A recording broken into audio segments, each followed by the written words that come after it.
हाँ जी, नमस्कार खमा घणी। कैसे हो मेरे रीट रण के वीर और वीरांगनाओं।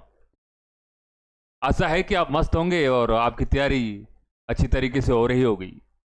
और शैक्षिक परिदृश्य की कक्षा है, आप मेरे साथ में बिल्कुल बेहतरीन तरीके से ले रहे होंगे। साथियों, शैक्षिक परिदृश्य के अपने 4 कक्षाएं पूरी कर ली हैं। कहने का मतलब है 4 टॉपिक पूरे किए हैं और टोटल 8-9 कक्षाओं में पूरे की हैं। उसके बाद में अपने कल शुरू किया है आरटी 2009। उसके बाद में अपना टॉपिक रहेगा आरटी 2011 जो राजस्थान के संदर्भ में है। और उसके बाद में जो आपके निजी मान्यता प्राप्त विद्यालय है उसमें जो निःशुल्क प्रवेश होते हैं उनके बारे में। तो 3 बड़े बड़े टॉपिक है, ये भी शैक्षिक परिदृश्य के अंतर्गत आते हैं। तो आरटी का कल अपन ने अध्याय 2 पढ़ लिए थे। आज अपन शुरू करते हैं अध्याय नंबर 3। मेरे साथियों, बिल्कुल आपको अध्याय की एक एक धारा याद होनी चाहिए, कहीं से भी प्रश्न पुटअप हो सकता है। और विशेष तौर से तीसरा और चौथा अध्याय आपके लिए सबसे महत्वपूर्ण है। तो आज शुरुआत करते हैं अध्याय नंबर 3, समुचित सरकार, स्थानीय प्राधिकारी और माता पिता के आपके कर्तव्य।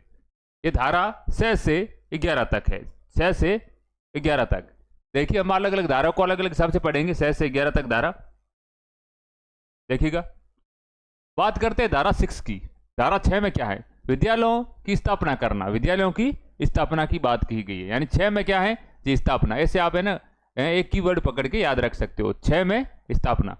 इस धारा में प्रावधान किया गया है कि समुचित सरकार का यह दायित्व है कि वह समय, स्थान तथा परिस्थितियों के अनुसार विद्यालयों की स्थापना करेगी।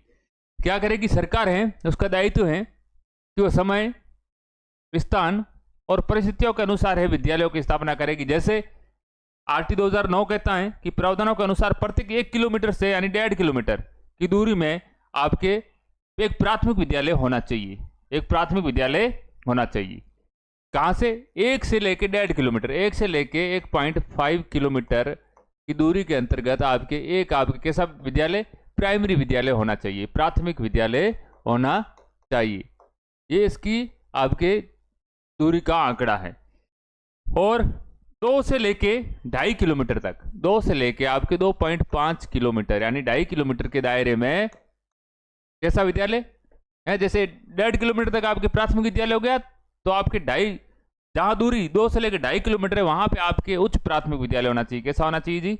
उच्च प्राथमिक विद्यालय खोला जाएगा। और इसकी व्यवस्था कौन करेगी? सरकार करेगी। उच्च प्राथमिक विद्यालय, आप दूरी का आंकड़ा याद रखेंगे, उच्च प्राथमिक विद्यालय। ठीक है मेरे साथियों। अब देखिए, तो इसमें स्थापना की बात की गई धारा 6 में, और लंबा चौड़ा कुछ नहीं है, जहां दूरी 1 से लेकर 2.5 किलोमीटर है, 1 से लेकर 1.5 किलोमीटर वहां एक प्राथमिक विद्यालय होना चाहिए।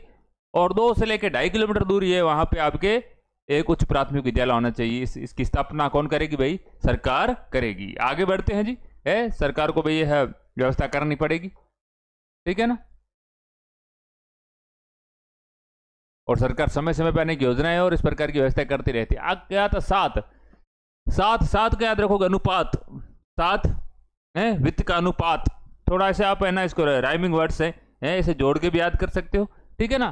क्या करोगे? 7 वित्तीय अनुपात। इस प्रकार देखो, इसमें वित्तीय अनुपात की बात की गई। देखिए क्या है, केंद्र और राज्य में अनुपात को दर्शाया गया है। केंद्र और राज्य का वित्तीय अनुपात क्या होगा भाई? 60:40 होगा। क्या होगा जी? 60:40। 60:40। और पूर्वोत्तर राज्य हैं उनके लिए अनुपात आपके 90:10 रहेगा। कितना रहेगा? 90:10 है, यानी कि इसमें 90 केंद्र का और 10 है वो राज्य का। वर्ष 2018 से पूर्वोत्तर राज्यों की संख्या 7 थी। कितनी थी 2018 से पहले? बालक बालिकाओं हेतु संपूर्ण भरण पोषण की व्यवस्था करे, ठीक है ना। इसमें यह बात की गई है कि बालक बालिकाओं हेतु संपूर्ण भरण पोषण की व्यवस्था करे। पूर्वोत्तर राज्यों में टोटल संख्या कितनी थी? 7 थी, ठीक है। तो आपको वित्तीय अनुपात मोटा मोटा याद रखना है कि राज्यों में, ठीक है, सामान्य राज्यों में आपके 60:40 और पूर्वोत्तर राज्यों में कितने जी? 90:10 का। तो देखिए याद रखिए क्या हमने बात की है? 6 में स्थापना, 6 में स्थापना और 7 में 7 अनुपात की बात करता है। 7 अनुपात, ठीक है। स्थापना कैसे करो भाई? 6 रुपए का प्रसाद चढ़ा के स्थापना करो, ठीक है। और 7 अनुपात, ये तो जोड़ ही रहा है। इस प्रकार आप थोड़ा सा याद रखना है। देखो अब आता है 8 में समुचित सरकार के आपके कर्तव्य क्या है जी। इस धारा में प्रावधान किया गया है कि समुचित सरकार के अधिकार एवं कर्तव्य क्या क्या होंगे। अलग अलग लंबे कर्तव्य अपन उसको याद नहीं रखना, अपन को ध्यान रखना है।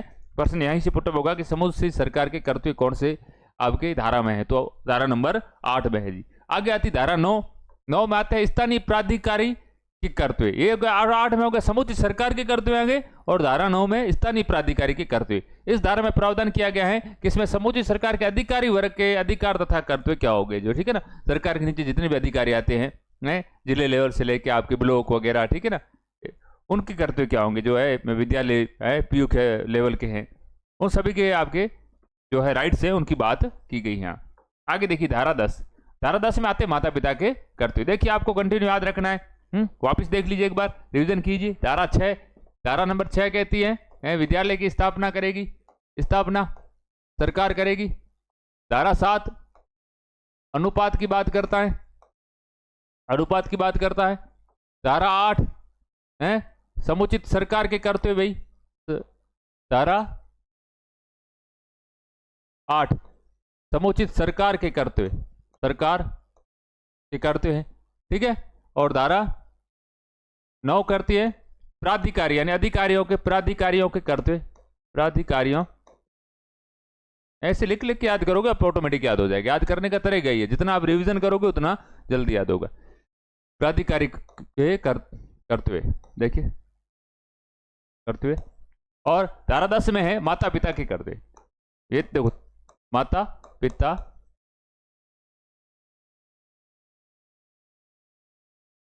के कर्तव्य। और 11 में विद्यालय पूर्व की जो आपके हैं पढ़ाई लिखाई जो भी है, विद्यालय पूर्व की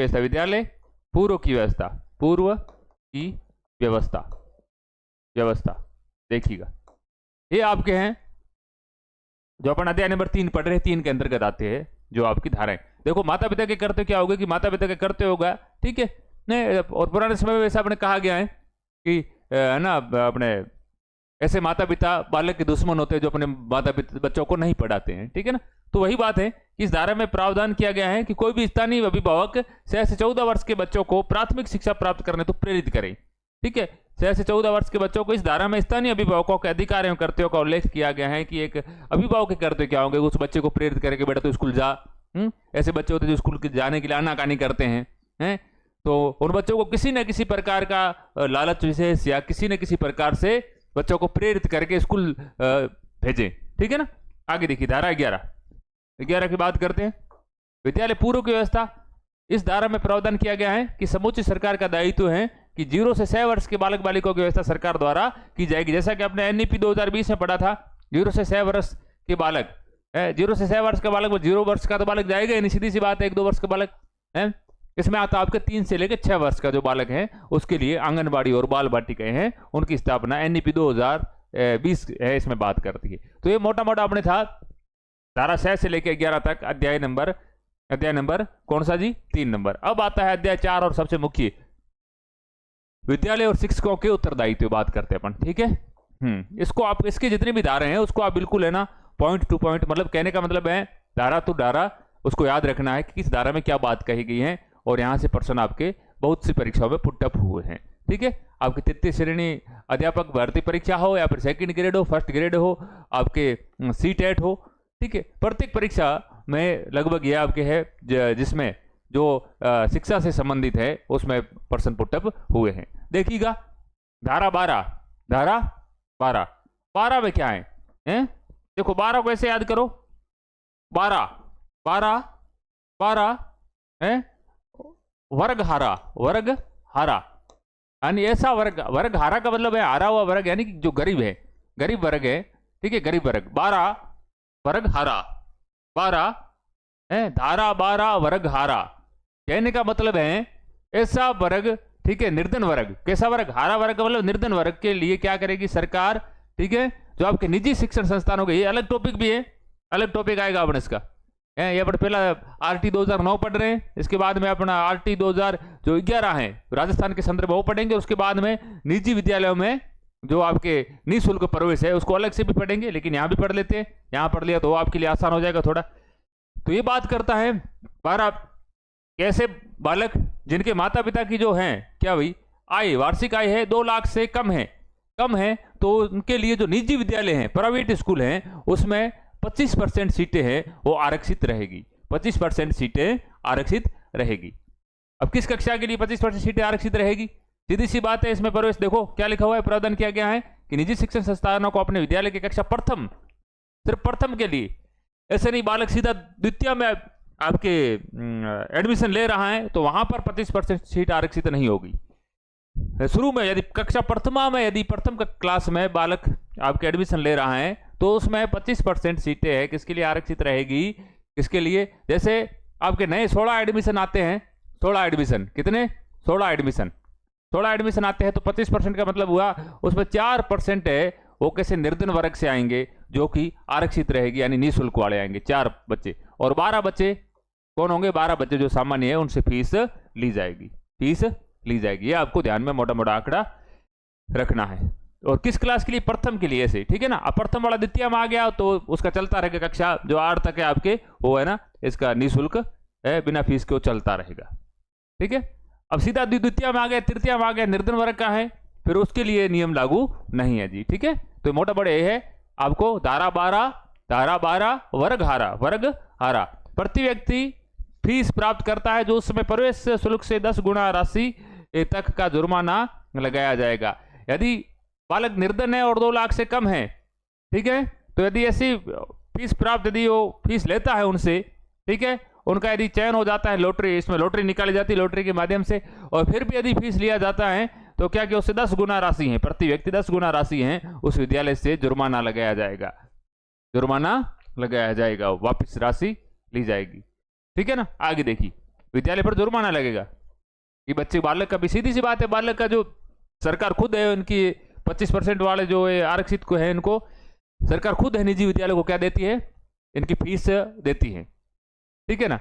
अब वही विद्यालय यदि उधर सरकार से भी फीस ले रहे हैं इन बच्चों के नाम पर और बच्चों के अभिभावकों से भी फीस ले रहे हैं तो स्वाभाविक बात है उस विद्यालय पे जुर्माना तो ही लगना ही है ना, ये गलत भाई कायदे के अनुसार नहीं है।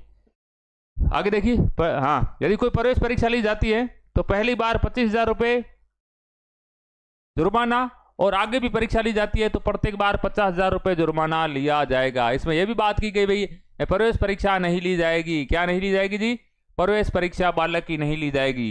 विद्यालय में बालक आता है तो उसको उसे किसी भी प्रकार से कोई कोई उसको विद्यालय से है जहाँ पे बड़े बड़े उसके माता पिता से भी है ना छोटा सा इंटरव्यू लिया जाता है कि माता पिता भी पढ़े लिखे है कि नहीं है।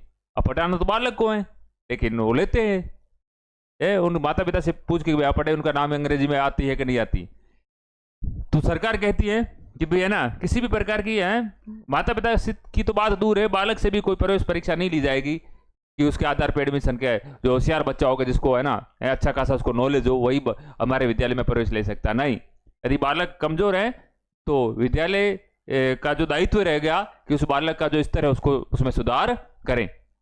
ठीक है मेरे साथियों, तो किसी भी प्रकार प्रवेश परीक्षा ली जाएगी, यदि लेता है विद्यालय तो 25,000 रुपये जुर्माना पहली बार में है, और प्रत्येक बार में अगली बार फिर प्रवेश परीक्षा ली जाती है तो 50,000 रुपये का जुर्माना लिया जाएगा। ये आपकी धारा 12 में मुख्य तौर से आपको ये ध्यान रखना है। धारा 12 किसकी बात कर रही भाई?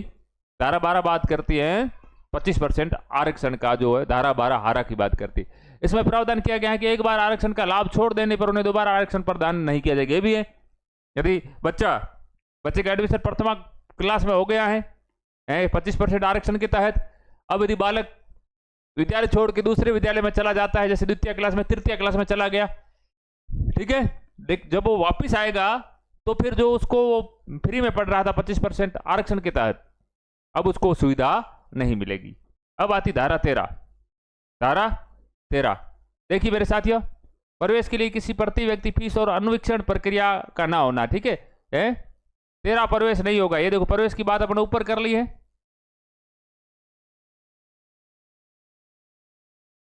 प्रवेश की बात ऊपर कर ली है, लेकिन मुख्य तौर से आप 13 में ध्यान रखना है। 12 में आपको इतना ही ध्यान रखना है क्या जी 25% आरक्षण का, और 13 में ध्यान रखना है अनुवीक्षण प्रक्रिया कि 13 प्रवेश नहीं होगा इस प्रकार। अब 13 को याद कैसे रखेंगे? 13 देख 13 प्रवेश नहीं होगा किस आधार पे भाई? परीक्षा लेके दे उसको रोकते हैं कि 13 प्रवेश छोटी स्त्री के याद कर लो, 13 प्रवेश नहीं होगा। किस आधार पर उस बालक को रोका जाता है? ठीक है फीस के आधार पर यार फिर अनुवीक्षण प्रक्रिया, अनुवीक्षण प्रक्रिया का मतलब होता है प्रवेश प्रक्रिया, बालक को जांचने के लिए बालक कितना होशियार है तो विद्यालय में प्रवेश ले ले, ये होती है अनुवीक्षण प्रक्रिया। देखिए आर्टिकल 2000 धारा 13 में प्रावधान है कि प्रवेश के समय बालक से किसी प्रकार का जो शुल्क है वो नहीं लिया जाएगा। क्या नहीं लिया जाएगा? ठीक है, शुल्क नहीं लिया जाएगा। और साथ में भाई एक तो इसमें दो चीजें हैं, शुल्क भी नहीं लिया जाएगा और दूसरा अनुवीक्षण प्रक्रिया, अनुवीक्षण परीक्षा है, अनुवीक्षण जो प्रक्रिया है या जो परीक्षा है वो अनुवीक्षण प्रक्रिया भी आप है वो नहीं ली जाएगी। ठीक है, अनुवीक्षण परीक्षा नहीं ली जाएगी। ठीक है, दोनों चीजें आपकी धारा 13 में आती है। आगे देखिए 14 नंबर, 14 में कहता है आयु का साक्ष्य। ठीक है, 14 में है आयु का कोई सबूत। ठीक है ना, ध्यान रखो 12 में ध्यान रखोगे 25% आरक्षण, और धारा 13 में किसकी बात की अपन ने भाई? 13 में बात की है प्रवेश शुल्क या फिर अनुवीक्षण। और 14 में अपन बात करते हैं, 14 में किसकी बात करते हैं? साक्ष्य। किसका साक्ष्य भाई? आयु का सबूत। यदि कोई बालक ऐसा आता है जिसके पास में कुछ भी नहीं है, ठीक है, ना बर्थ सर्टिफिकेट है ना आधार कार्ड है, कुछ भी नहीं है, तो विद्यालय मना नहीं कर सकता कि इसका प्रवेश हम नहीं देंगे इसको। ठीक है, वह उसके पास में आयु का कोई भी सबूत नहीं हो फिर भी प्रवेश देना पड़ेगा। यानी विद्यालय किसी भी प्रकार का जो साक्ष्य है या डॉक्यूमेंट है और नहीं होने की स्थिति में बालक का प्रवेश नहीं रोक सकता। देखिए प्रवेश के लिए आयु का साक्ष्य, प्रवेश के समय बालक से किसी प्रकार के दस्तावेज की मांग नहीं की जाएगी। ठीक है ना, है बर्थ सर्टिफिकेट नहीं बना हो तो भाई नहीं कि पहले बना के ला और फिर तेरा प्रवेश होगा, नहीं ऐसा नहीं होगा। ठीक है, माता पिता का जो आप कह सकते हैं उनसे एक शपथ पत्र भरवा के कि बालक का जन्म इस साल में इस तारीख इस महीने में हुआ है, उसके आधार पर भी प्रवेश दिया जा सकता है। अगला देखो 15, धारा नंबर 15, प्रवेश से इनकार ना किया जाना।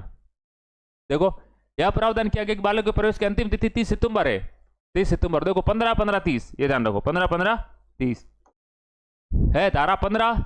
देखो धारा 15 तो 15-15 कितने होते भाई? 15-15 बराबर 30, यानी 30 सितंबर आप ध्यान रखोगे, 30 सितंबर। प्रवेश की अंतिम तिथि तो 30 सितंबर है, 30 सितंबर है। लेकिन यदि बालक 30 सितंबर के बाद में भी विद्यालय में प्रवेश लेने आता है तो उसे प्रवेश से इनकार नहीं किया जाएगा। 15-15-30 के हिसाब से इनकार नहीं किया जाएगा। ठीक है, देखो फिर से एक बार रिपीट करो। कैसे रिपीट करोगे? 12 हारा यानी 25% जो है वो क्या आरक्षण 12 में। 13 प्रवेश नहीं होगा, मतलब कोई प्रवेश शुल्क या फिर अनुवीक्षण प्रक्रिया नहीं की जाएगी।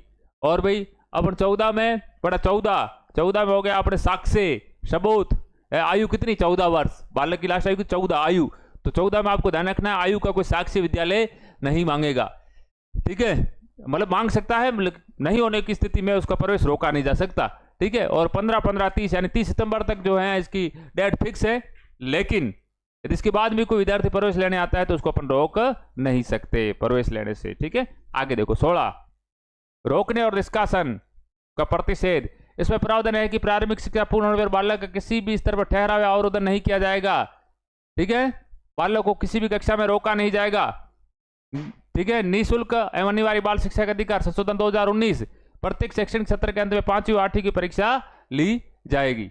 यहाँ देखो बालक को रोका नहीं जाएगा किसी कक्षा में, है ना, रोकने का प्रतिषेध।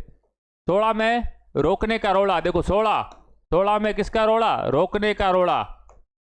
रोकने का रोड़ा ना करना, रोकने का रोड़ा।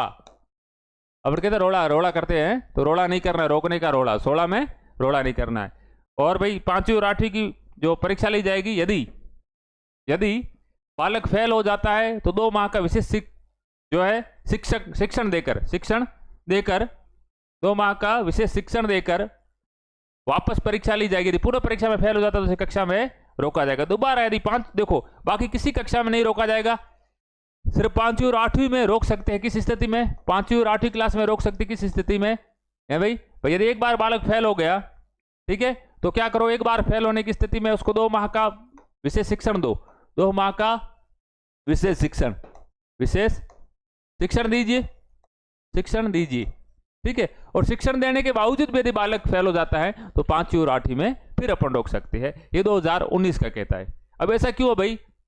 ठीक है। अब बिल्कुल ऐसे बालक है, अपना आरटी 2009 के तहत किसी को रोका नहीं जाएगा, लेकिन ऐसे बालक थे जो बिल्कुल कमजोर थे, ठीक है, जिनका स्तर बिल्कुल है ना बिल्कुल डाउन लेवल पे था, वो बालक आगे की कक्षाओं में जाएंगे तो उनका मतलब उस कक्षा के जो अनुपात में है उनका स्तर नहीं होने के कारण है फिर ऐसी आपके है ये 2019 में ये नियम लाया गया कि आप 5वीं और 8वीं में क्या बालक को यदि एक बार फेल होता है 2 माह का शिक्षण दो उसको, उसके लिए तैयार करो, और फिर भी फेल हो जाता है तो फिर उसको उसी क्लास में रखो ताकि वह उस क्लास के उसका स्तर है उस कक्षा के अनुपात में आ जाए। आगे देखिए 17 धारा सबसे मुख्य महत्वपूर्ण,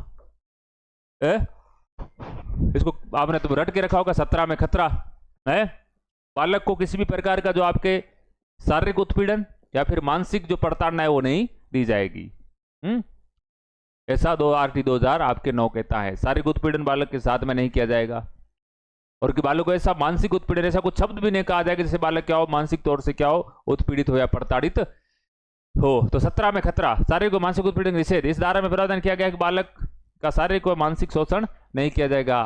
गुरुजी आप जो सब है ना अब गुरुजी बनने वाला हो, जो आप रेट पात्रता परीक्षा आपने पास कर लिए तो गुरुजी बनने वालों आपने ध्यान रखना है कि टाबरिया ने भाई जो है तारा 17 केवे ना तो आप वहां कहीं कह सको और ना कोई शारीरिक दंड दे सको टाबरिया ने, ठीक है, और एडो करो तो फिर गुरुजी रे माथे भाई है ना कोई गाज गिर सके जी, ठीक है। तो अपन यही चीज रू भी ध्यान रखना है, बालक ने प्रेम शू समझाना, क्या समझाना है जी, प्रेम शू सुधार करना है बालक में। आगे देखो धारा 18 कहता मान्यता प्राप्त प्रमाण पत्र अभी प्राप्त किए बिना विद्यालय का स्थापित नहीं किया। देखो विद्यालय के पास में मान्यता प्राप्त प्रमाण पत्र होना चाहिए, ठीक है।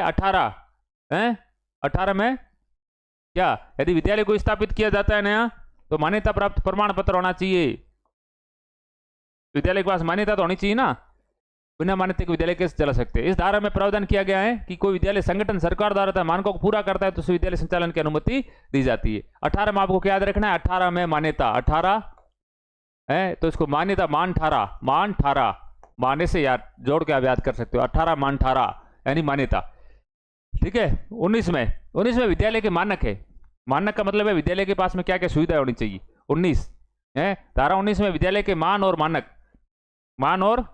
मानक देखिए यह प्रावधान किया गया कोई विद्यालय संगठन समूची सरकार के प्रवर्तित मानकों को पूरा नहीं करता तो विद्यालय संगठन की मान्यता रद्द की जाएगी। देखो उसके पास में जैसे बिल्डिंग भवन है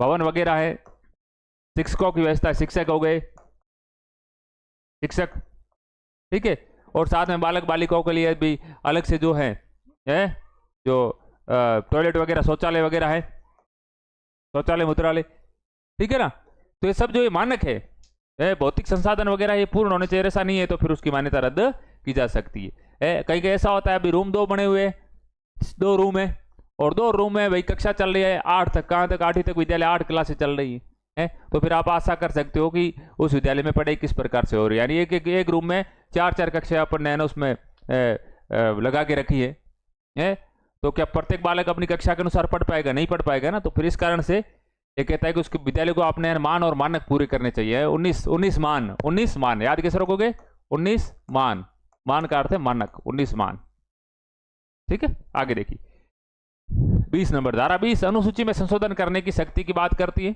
इस धारा में प्रावधान किया गया है कि समूची सरकार को यह अधिकार प्राप्त है कि विद्यालय स्थापना के लिए तय की गई मानकों में वो परिवर्तन कर सकती है, ठीक है। देखो 19 में मानक क्या मानक होने चाहिए और 20 में मान परिवर्तन 20 में यदि मानक परिवर्तन करते हैं तो 20 में मत करना रीस, 20 में रीस परिवर्तन होता है तो रीस मत करना, ठीक है ना।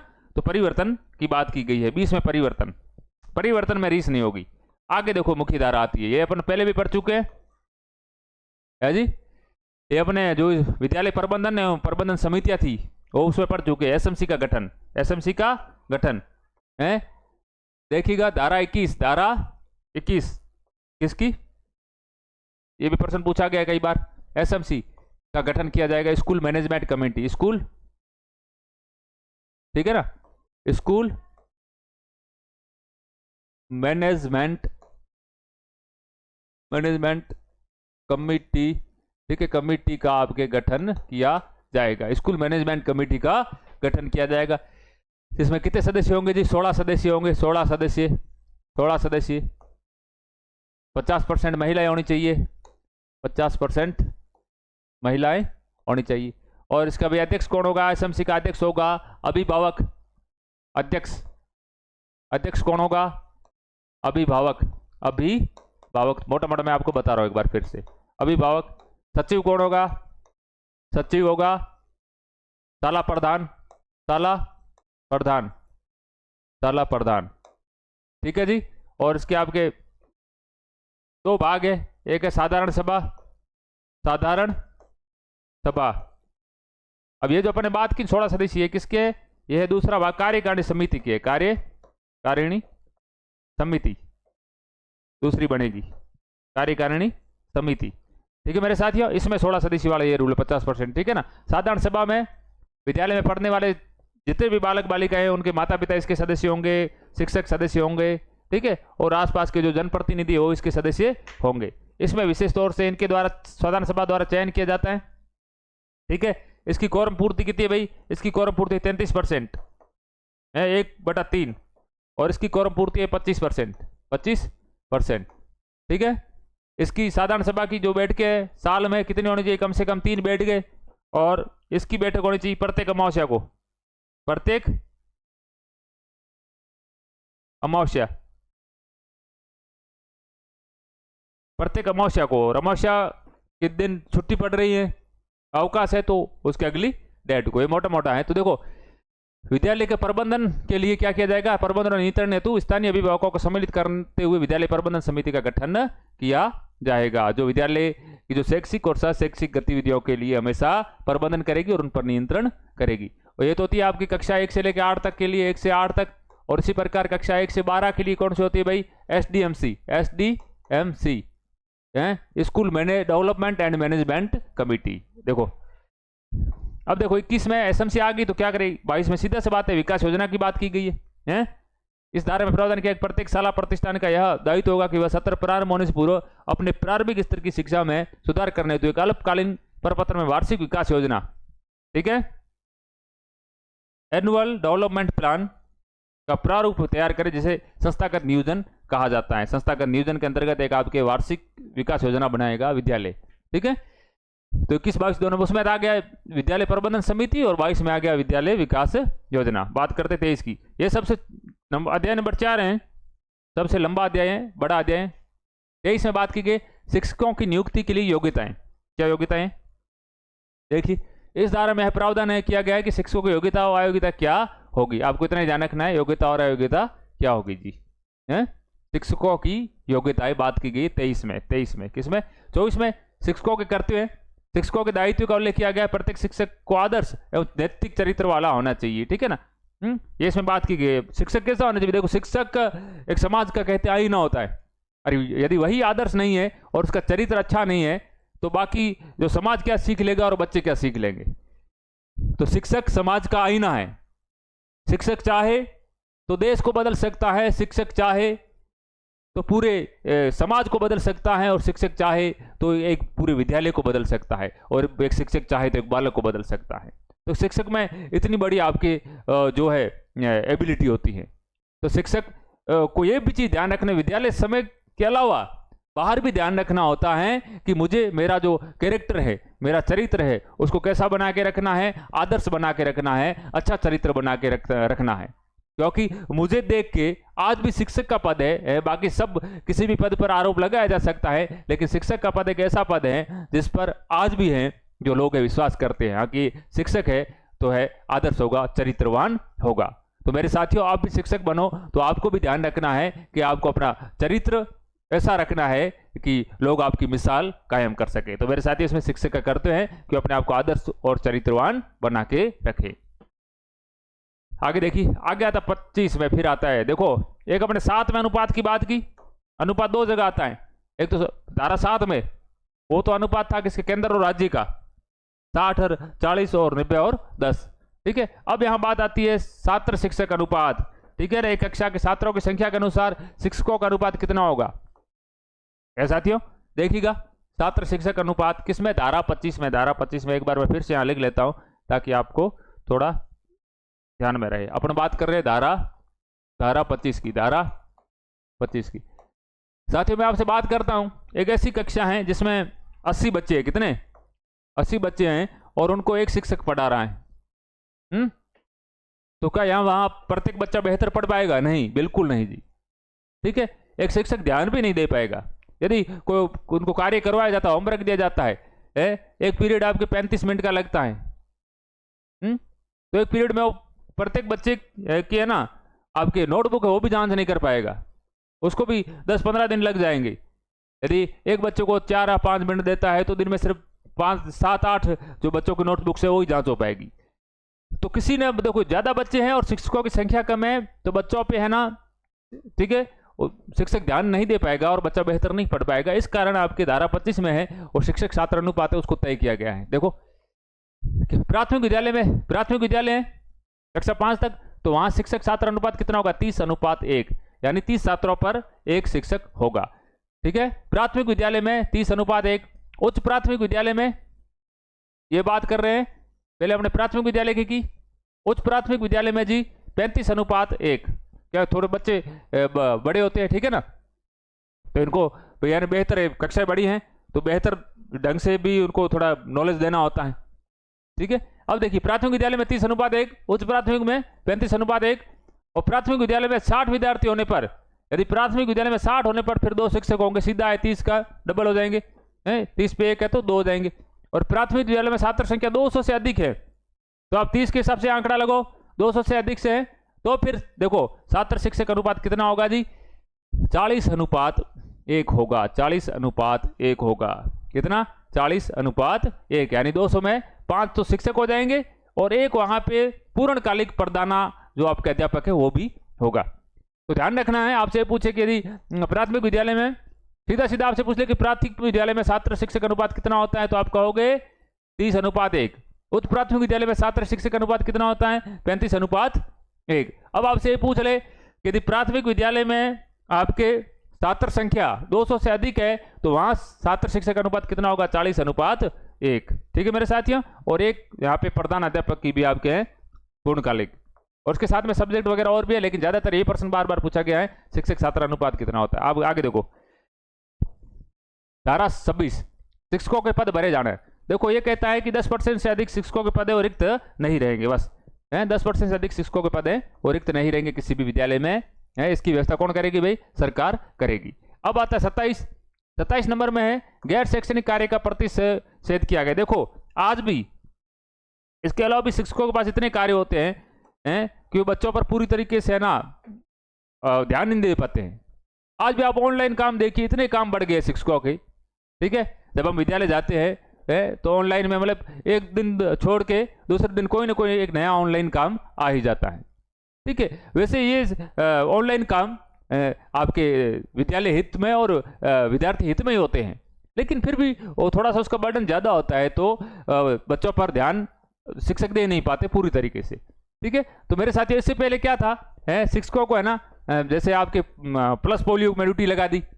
जब मैं छोटा था मैं जिस कक्षा में पढ़ा करता था तो फिर गुरुजी हमें भी कहते थे कि भाई जैसे है ना कि कल प्लस पोलियो में बच्चों को जितने ज़्यादा 0 से 5 वर्ष के आयु के बच्चे हैं उनको आप लेकर आना।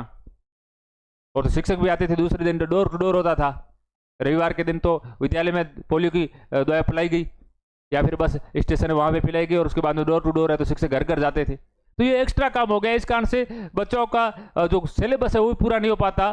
ठीक है, और बच्चों की पढ़ाई डिस्टर्ब हो जाती थी। इस कारण से फिर ये प्रतिषेध किया गया, रोका गया कि है ना देखो ये प्लस पोलियो अभियान वगैरह है तो इसमें शिक्षकों की ड्यूटी नहीं लगाई जाएगी। तो किन कार्यों में लग सकती है और किन कार्यों में नहीं? देखो 2-3 मोटे मोटे कार्य हैं। देखो जनगणना में ड्यूटी लग सकती है, निर्वाचन कार्य में लग सकती है, वोटिंग होती है तो ड्यूटी लगती है। पिछली बार जैसे आपके चुनाव हुए हैं तो मेरे साथियों और मेरी भी ड्यूटी उसमें लगी। राष्ट्रीय आपदा आ गई है, राष्ट्रीय आपदा है, कोई आपदा आ गई है किसी भी प्रकार से, जैसे आपके आपदा प्राकृतिक आपदा आ गई है, जैसे युद्ध वगैरह का माहौल हो गया है, तो उस समय आपके क्या शिक्षकों की ड्यूटी लग सकती है। ये 3 कार्य, इसके अलावा प्लस पोलियो अभियान वगैरह इसमें शिक्षकों की ड्यूटी नहीं लगेगी। देखो यह प्रावधान किया गया है, कोई अध्यापक शिक्षण के अतिरिक्त केवल राष्ट्रीय मान्यता के कार्य को पूरा करेगा। राष्ट्रीय मान्यता के कार्य, जनगणना, निर्वाचन कार्य, राष्ट्रीय आपदा, इसके अलावा कहीं पर ड्यूटी नहीं लगेगी, उसमें प्रतिषेध किया गया है। धारा कौन सी है? 27। कौन सी? 27। देखो धारा 17 में खतरा, 17 में खतरा, और 27 में भी रोक प्रतिषेध हो रहा है। 27 प्रतिषेध कर रहा है, प्रतिषेध। ठीक है जी, ये ध्यान रखोगे। आगे देखो, ये अपना हो गया। देखो यह प्रावधान की कोई भी, देखो 28 में, अब इसके लास्ट है आपके अध्याय 4 का, प्राइवेट ट्यूशन का निषेध। कोई भी शिक्षक प्राइवेट ट्यूशन नहीं करवा सकता, निजी शिक्षण, शिक्षक निजी शिक्षण या प्राइवेट ट्यूशन नहीं करवा सकता है। ऐसा होता है फिर शिक्षण क्या आ जाता है? पैसे के लालच में। ठीक है, उस लालच को रोकने के लिए, जैसे एक शिक्षक है, विद्यालय में कोई सब्जेक्ट पढ़ा रहा है, गणित, विज्ञान, अंग्रेजी या अदर सब्जेक्ट है, तो क्या करता है बालकों के लिए? ऐसा कहता है कि भाई देखो क्या, आप मेरे ट्यूशन पढ़ने आएगा, उसको मैं ज़्यादा नंबर दूंगा, है, ये भी होता है। यदि कोई ऐसा करता है, ठीक है, तो उसके ऊपर भैया आपके है कार्यवाही की जाएगी। तो कोई भी शिक्षक है प्राइवेट ट्यूशन है आपके, वो नहीं करा सकता, क्योंकि इससे है जो विद्यालय में जो आपके है ना पढ़ाई की जो आपके गतिविधियां हैं जो शिक्षक द्वारा कराई जा रही है, उनके ऊपर भी असर पड़ता है। बालक प्राइवेट ट्यूशन की ओर भागते हैं, प्राइवेट ट्यूशन की ओर भागते हैं, तो विद्यालय में जो आपके शैक्षणिक गतिविधियां हैं वो थोड़ी बाधित होती हैं। अब बात करते हैं अध्याय 5 की। 2 धाराएं देख लेते हैं, इसको भी देखिए, 29 और 30। 29 में बात की पाठ्यक्रम और मूल्यांकन प्रक्रिया। देखो इसमें यह प्रावधान है कि पाठ्यक्रम निर्माणकर्ताओं का अधिकार एवं कर्तव्य का उल्लेख किया गया और बताया गया कि इन सभी व्यक्तियों को इस बात का ध्यान रखा जाना चाहिए कि पाठ्यक्रम में ऐसी कोई वस्तु शामिल ना हो।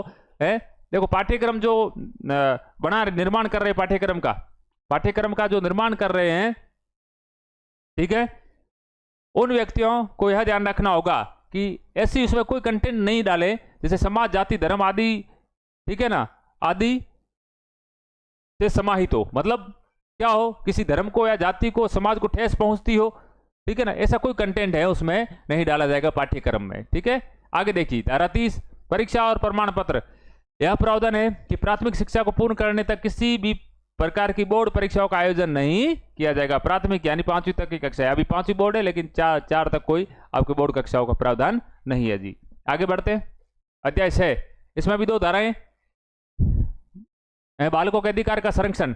धारा 31 कहती है इसमें प्रावधान है बाल अधिकार के हनन के संबंध में शिकायत का प्राप्ति का उल्लेख है। शिकायत की प्राप्ति, धारा 31 क्या कहती है? बाल अधिकार का हनन होता है, शिकायत की प्राप्ति का उल्लेख। धारा 32 प्रावधान है 31 के तहत प्राप्त शिकायत पत्र को सत्यापन तथा निरीक्षण हेतु उच्च अधिकारी तक पहुंचाया जाएगा। यानी देखो कोई शिकायत करता है, यदि वो शिकायत प्राप्त हो गई, प्राप्त की बात 31 में, तो 32 में कहा गया है कि इसको कहा भाई उच्च अधिकारी तक पहुंचाया जाएगा, उच्च अधिकारी तक पहुंचाया जाएगा। मेरे साथियों इसमें धारा आपके 4 धारा 31, 32, 33, 34 है, 2 का मैंने ध्यान रखिएगा, 2 नहीं है जी, 31, 32, 33, 34 यानी अध्याय 6 में 4 धाराएं है। 31 में तो शिकायत प्राप्ति, 32 में उच्च अधिकारी तक पहुंचाया जाएगा, 33 में इसमें यह प्रावधान है कि आरटीआई एक्ट के नियमों में संशोधन करने हेतु तथा इससे संबंधित समस्याओं का समाधान करने हेतु केंद्र स्तर पर एक केंद्रीय सलाहकार परिषद, यानी आपके 33 में केंद्रीय सलाहकार परिषद का गठन है। धारा 33 कहता है केंद्रीय सलाहकार परिषद का गठन किया जाएगा। और किसका काम क्या होगा? आरटीआई एक्ट में नियमों में संशोधन करना, केंद्रीय सलाहकार परिषद,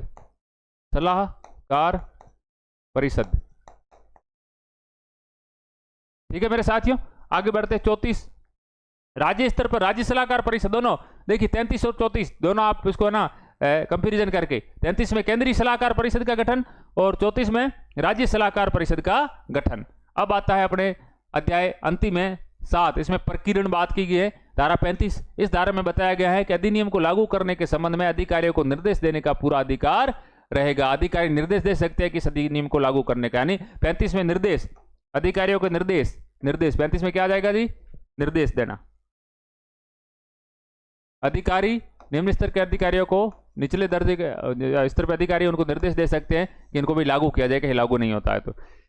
धारा 37, इस धारा में प्रावधान है कि कोई भी कर्मचारी किसी प्रकार के गलत व्यवहार करता है तो उसके संबंध में शिकायत दर्ज की जाएगी। 36 में 36 का आंकड़ा यानी शिकायत दर्ज करना, ध्यान रखना। 37 इस धारा में प्रावधान किया गया है कि धारा 37 के तहत दर्ज की जाने वाली शिकायतों के संबंध में क्या रखा जाए, पूर्ण सद्भाव और निष्पक्षता है, निष्पक्षता के साथ कार्रवाई की जाएगी। एसएमसी के बाद इसी में होंगे भाई। देखो है, यदि शिकायत होती है किसी उच्च अधिकारी के पास शिकायत जाती है और कोई शिक्षक, ठीक है, या कर्मचारी है, उसकी जान पहचान का है, तो ऐसा नहीं है कि उसके प्रति वो क्या रखे, पक्षपात करे, नहीं, पूर्ण सद्भाव के साथ में और निष्पक्षता के साथ में उस शिकायत पर कार्रवाई की जाएगी। यह ध्यान में रखना। 37 और 37 में धारा 38 बात करती है, इसमें यह प्रावधान किया गया है कि समूची सरकार को अधिकार है कि वह आरटी एक्ट 2009 की सभी धाराओं में परिवर्तन का अधिकार रखती है। देखो सभी कोई भी धारा उसमें 38 के तहत आपके परिवर्तन किया जा सकता है। 39 देखो, कठिनाइयों को दूर करने की केंद्र सरकार की शक्ति है। 39 में 2012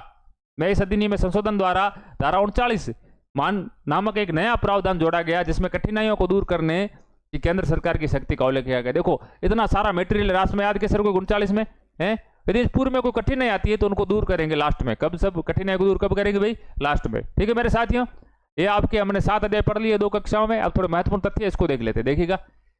MHRD मानव संसाधन मंत्रालय द्वारा जारी प्रेस नोट 9 फरवरी 2017 के अनुसार छात्र शिक्षक अनुपात ये होगा। देखो ये रहा, प्राथमिक स्तर पर वही बात की 30:1 और उच्च प्राथमिक स्तर पर 35:1 और माध्यमिक स्तर पर वापस 30:1।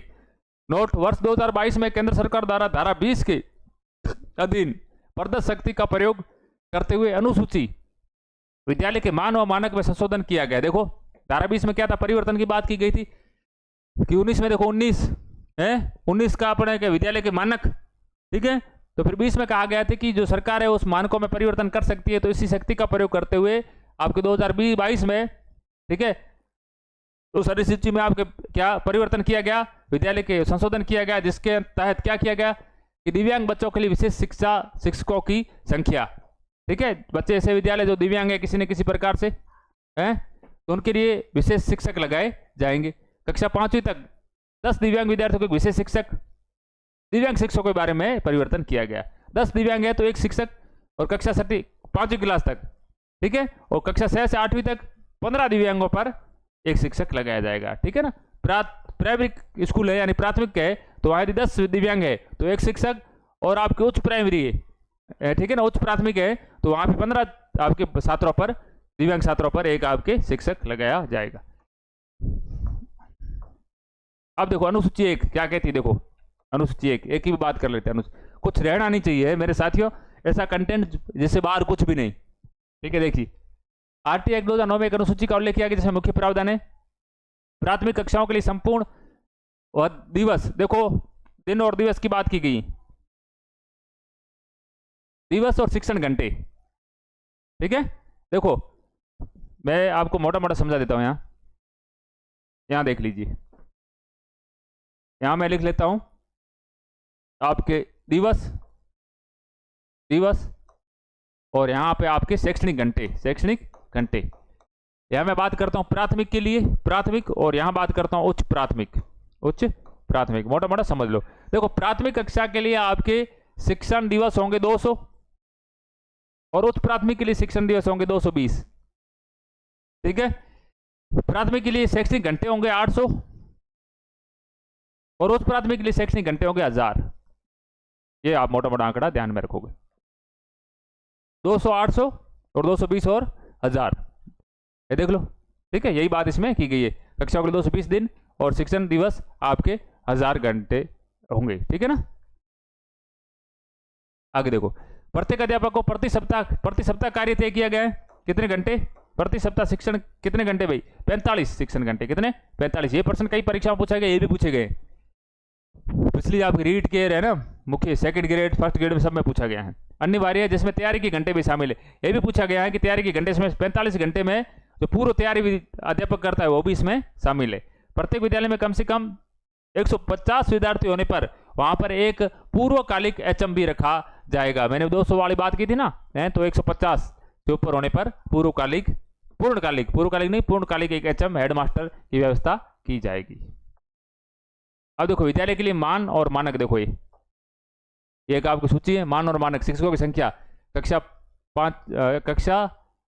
पहली कक्षा से 5वीं के लिए, देखो प्रवेश किए गए बालक और शिक्षकों की संख्या देखो 60 है तो 30 1 अनुपात, अपने 30 बात की थी, 1 अनुपात 30 की। 1:30 की अपन ने बात की थी। 60 तक कितने शिक्षक होंगे भाई? 60 तक 2 शिक्षक, 60 से 90 के मध्य 3 शिक्षक, 30 जोड़ते जाओ 4 शिक्षक, और 121 से यदि 200 है तो फिर अनुपात वो नहीं रहेगा, फिर 40 अनुपात आ जाएगा, 5 शिक्षक। अब 150 बालक से अधिक आ गए तो भाई वहां पर देखो 5 शिक्षक तो होंगे 30 के अनुपात में, ठीक है, प्लस एक प्रधान अध्यापक पूर्णकालिक होगा, और 200 से अधिक बालक हैं तो फिर वहां पे अनुपात कितना रहेगा? 40:1। यह आपके छात्र शिक्षक अनुपात रहेगा, प्रधान अध्यापक को छोड़कर 40:1 रहेगा। ठीक है, सारणी आप देख लेना, इसकी शॉट ले सकते हो इसका। ठीक है, आगे देखिए, ये किसके लिए आप बात हो रही है? ये प्राइमरी लेवल के लिए हो रही है। अब देखो, यदि उच्च प्राइमरी लेवल कक्षा 6 से 8वीं तक के लिए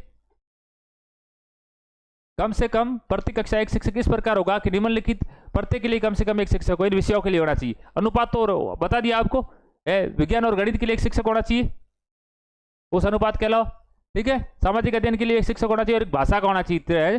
प्रत्येक 35 बालकों के लिए कम से कम एक शिक्षक, यह अनुपात अपन ने कर लिया है 35:1, 35:1। जहां 100 से अधिक बालक को प्रवेश दिया गया वहां एक पूर्णकालिक प्रधान अध्यापक होगा। देखो उसमें पूर्णकालिक प्राइमरी वाले में कितना था?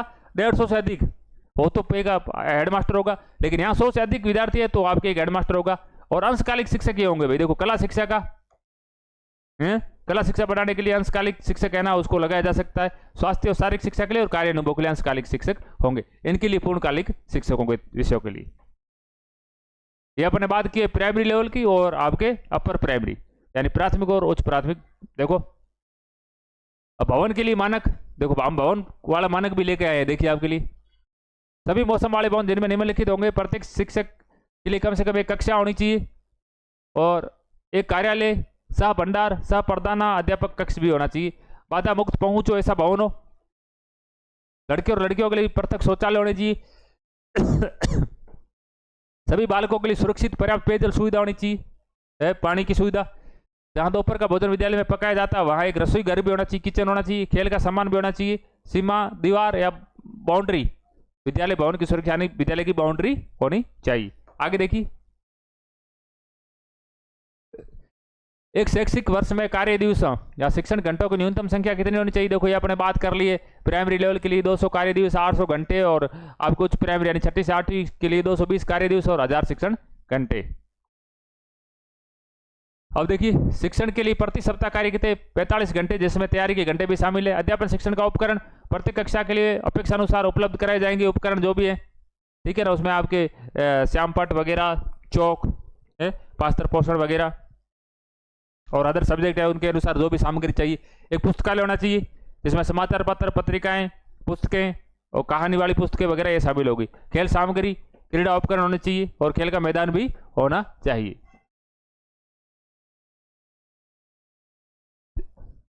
ठीक है मेरे साथियों, अब देख लेते हैं इनके प्रश्न।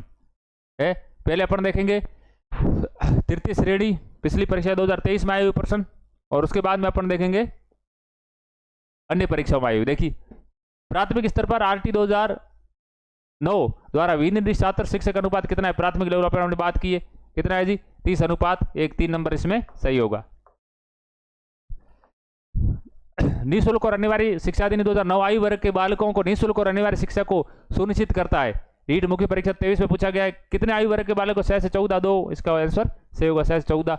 एनईपी 2020 करता है आपके 6 से लेके 18। अगर एक उच्च प्राथमिक विद्यालय कुल 130 विद्यार्थी नामांकित है तब सरकार द्वारा विद्यालय में कितने अध्यापक स्वीकृत होंगे? भाई देख लो, 130 विद्यार्थी है, उच्च प्राथमिक देखो बात कर रहा है, यानी उच्च प्राथमिक अपन ने कितना अनुपात बताया था? 35 का अनुपात बताया था, ठीक है। तो कितने विद्यार्थी हो जाएंगे भाई? आपके 3 शिक्षक हो जाएंगे। 35 के अनुपात से कर लो भाई, 130 विद्यार्थी है तो 3 हो जाएंगे। यदि 140 होते या 41 होते तो फिर 4 हो जाते। और वही संख्या यदि अपन प्राथमिक लेवल की लेते इसमें तो कितने होते भाई? 130 के अनुपात में 4 शिक्षक हो जाते हैं। यहाँ पर होंगे 3। कितने होंगे? 3। आरटी की धारा 14 सुनिश्चित करती है। 14 क्या सुनिश्चित कर दी भाई? किसी बालक को आयु का 14 में साक्ष्य नहीं मांगा जाएगा है, आयु का सबूत न होने पर प्रवेश से इनकार नहीं किया जाएगा। 1 नंबर सही है। आरटी 2009 के अनुसार एक शैक्षणिक कक्षा में 1 से 5 हेतु कार्य दिवस और घंटों की न्यूनतम संख्या है ये आ गए ना आपके 1 से 5 तक के लिए 200 कार्य दिवस और 800 घंटे, ठीक है। और यहाँ पे यदि आपके ये प्राथमिक का पूछा है, किसका पूछा है, प्राथमिक का 1 से 5 पूछा है, 6 से 8 पूछ लेता तो आपके 220 कार्य दिवस और 1000 घंटे। अगला देखिए, आरटी अधिनियम 2009 की धारा 8 व 9 के प्रावधानों के अनुसार विद्यार्थियों को अधिगम सामग्री उपलब्ध कराने का दायित्व होगा। कौन अधिगम सामग्री उपलब्ध कराएगा भाई, है सरकार, समूची सरकार का दायित्व होगा। इसमें 2 नंबर राइट हो जाएगा। भारतीय संविधान में शिक्षा किस सूची का विषय आपने बात की थी, समवर्ती सूची का 3 नंबर। शिक्षा का अधिकार अधिनियम के अनुसार एक विशेष कक्षा के अंदर बच्चे का नामांकन किसके आधार पर प्रस्तावित किया गया है, आपके अध्यापक भर्ती विज्ञान लेवल 2 में पूछा गया है। तो किसके आधार पर, बच्चे की क्षमता के आधार पर, यानी बच्चे की जैसी क्षमता है आयु के अनुसार भी। 1 मिनट, बच्चे की कक्षा के अंदर बच्चे का नामांकन किसके आधार पर प्रस्तावित किया गया है, ठीक है, बच्चे की उम्र के अनुसार। इसका हो जाएगा बच्चे की उम्र के अनुसार, ठीक है ना, बच्चे की उम्र के अनुसार नामांकन। 1 नंबर होगा, 2 नंबर इसमें नहीं होगा जी, 1 नंबर होगा, ठीक है। शिक्षा का अधिकार राजस्थान, शिक्षा का अधिकार अधिनियम का राजस्थान में नाम क्या है भाई, ठीक है, इसका नाम मैंने अभी बात की थी, इसको अगली कक्षा में पढ़ेंगे, आरटी अधिनियम 2011 की। क्योंकि राजस्थान में देखो पूरे भारत में कब लागू होता है, 1 अप्रैल 2010 को, लेकिन राजस्थान में 1 अप्रैल 2011 से लागू होता है, इस कारण इसका नाम 2011 है। अब देखिए, भारत में शिक्षा के अधिकार के लिए पहल किसने की थी भाई, देखो पंजाबी में पूछा गया 2023 परीक्षा, पहल किसने की थी मेरे साथी बताइए आप, गोपाल कृष्ण गोखले, गोपाल कृष्ण गोखले 3 नंबर। प्रारंभिक शिक्षा से तात्पर्य क्या है, कक्षा कौन कौन सी भाई, प्रारंभिक शिक्षा का मतलब है, देखो प्राथमिक शिक्षा का मतलब है 1 से 5, लेकिन प्रारंभिक शिक्षा का मतलब है कक्षा 1 से लेकर 8 तक। आरटी अधिनियम 2009 के अनुसार कौन से कथन सही है बताइए, सही है, इसमें सही बताना है। क्या स्कूल कैपिटेशन फीस ले सकते हैं, बिल्कुल नहीं ले सकते। स्कूल प्रवेश के लिए स्क्रीनिंग प्रक्रिया यानी अन्वेक्षण प्रक्रिया, इसका उपयोग कर सकता है, नहीं कर सकता, दोनों गलत है। तो कौन से दोनों गलत है, सही कौन से, ना तो 1 सही है और ना 2 सही है, 4 नंबर आंसर राइट होगा। आगे देखिए, शिक्षा का अधिकार अधिनियम 2009 के किस अध्याय में विद्यालय एवं शिक्षकों की जिम्मेदारी का वर्णन है, अध्याय की बात करते हैं, अध्याय नंबर सबसे बड़ा अध्याय 4 नंबर राइट होगा। आरटी अधिनियम 2009 की धारा 27 के अनुसार शिक्षक को निम्न में से किस कार्य में नहीं लगाया जाएगा, देखो चुनाव में, जनगणना में लगा सकते हैं, चुनाव कार्य में लगा सकते हैं, आपदा राहत कार्य में लगा सकते हैं, और प्लस पोलियो अभियान में नहीं लगाया जाएगा। यह आपकी 3rd ग्रेड परीक्षा 2023 लेवल 2 इंग्लिश में पूछा गया सवाल है। आगे देखिए, बच्चों का अधिकार निःशुल्क और अनिवार्य शिक्षा अधिनियम 2009 किस दिन से लागू हुआ भाई, सीधी सी बात है, पूरे भारत में 1 अप्रैल 2010 से और राजस्थान में 1 अप्रैल 2011 से लागू हुआ। 3 नंबर इसका राइट होगा। यदि एक प्राथमिक विद्यालय में कुल 85 विद्यार्थी नामांकित है, तब सरकार द्वारा उस विद्यालय में कितने अध्यापक के पद स्वीकृत होंगे, 85 देख लो आप मेरे साथियों, 30-30 60 2 हो जाएंगे, और 90 होते तो आपके 3 होते, ठीक है ना, 90 होते तो 3 होते, लगभग ये 90 तक आंकड़ा है। तो आप देख लीजिए, इसमें हो जाएगा आंसर नंबर 2 राइट, 3। आगे देखिए, आरटी 2009 की कौन सी धारा में उल्लेख किया गया है कि प्रत्येक राज्य अपने आरटी नियमावली बनाए। राज्य के लिए आरटी नियमावली की बात की गई आपके धारा 38 में, धारा 38 में। तो मेरे साथियों, ये थी आपके शैक्षिक परिदृश्य के अंतर्गत आरटी 2009 का पूरा विस्तार से हमने पूरा पढ़ा है इसको, ठीक है। चाहे आपके विद्यालय के मानक हो या छात्र शिक्षक अनुपात हो, जो भी चीज़ थी, कुछ भी इसमें नहीं छूटा है।